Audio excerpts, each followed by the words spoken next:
Hey guys, welcome to the video. So this video is for those of you that have Prusa 3D printers out there. This one, every time I start a print, it keeps telling me I need to update the firmware. I guess it learned from the slicer that I use that I'm not using the newest firmware. So what I'm going to do is I'm going to teach you how to update the firmware real quick.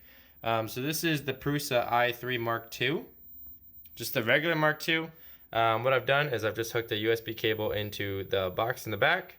And then that goes to my computer, and then I'll show you from the computer on how to do this. So like I said, we're going to be updating the firmware on our Prusa i3 Mark II. Now this process will work pretty much the same. I'll show you how to make it work for any of these Prusa models. What you're going to go to is prusa3d.com/drivers, and I'm going to have a link for that in the description of this video. So you're going to get to a page, this page. You're going to scroll down, you're going to find your Prusa, and it's important that you get it correct. If yours has a removable bed, then you don't have the Mark II, or you might have the Mark IIs. But the point is, find your Prusa in here. So I already found my Mark II, so original Prusa Mark III, or Mark II. What you're going to do is you're going to download the firmware. If you have the multi-material, make sure you hit multi-material. It does matter. So this is, I believe, the last firmware that they're even sending out. This is the very last firmware, apparently, for the Mark II, so hopefully you won't ever have to do this again. That's as far as I know.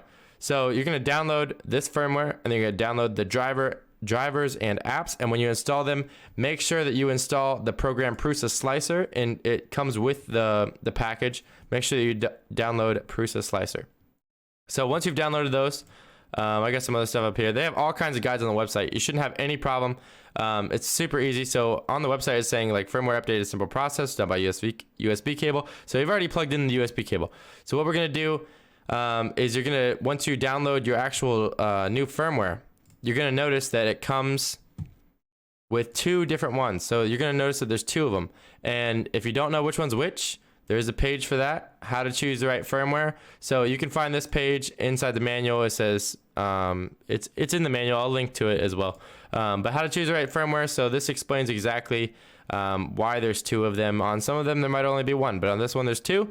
So I have the Rambo 1.3 Alpha, and that's the one that says use the majority. I just looked at the circuit board. I did follow the instructions, found out which one it was. So the Mark II Alpha 1.3.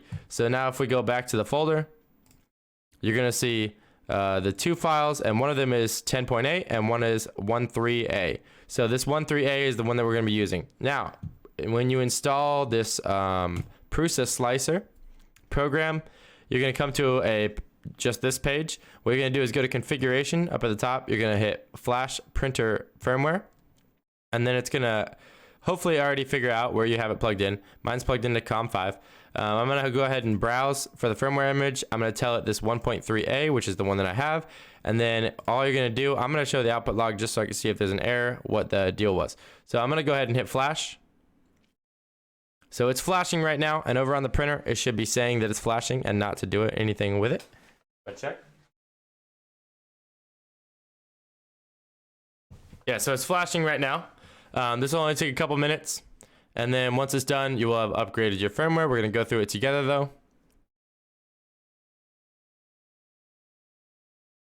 This is the slicer program that comes with the Prusa. It's completely free to use if you have the Prusa. You can just download it on the website. It's all set up for it. It knows all the right settings for any Prusa that you have. It's super easy to use. I, however, use Simplify 3D. So make sure that you're not printing anything while this is happening. Make sure that if you have a Raspberry Pi connected, this will not work unless you turn off the Pi port. You have to turn off the Pi port, and then it'll re-enable you to be able to go in by USB, and that will let you do this. All right, so it is done. So to double check this, we're gonna go back over to our printer. So now we're going to check over here on the printer and ensure that the driver actually went. So what we're going to do is we're going to go into the settings. You're going to go all the way down to support. And then you're going to see firmware 3.2.3, which is the one that we just put on it.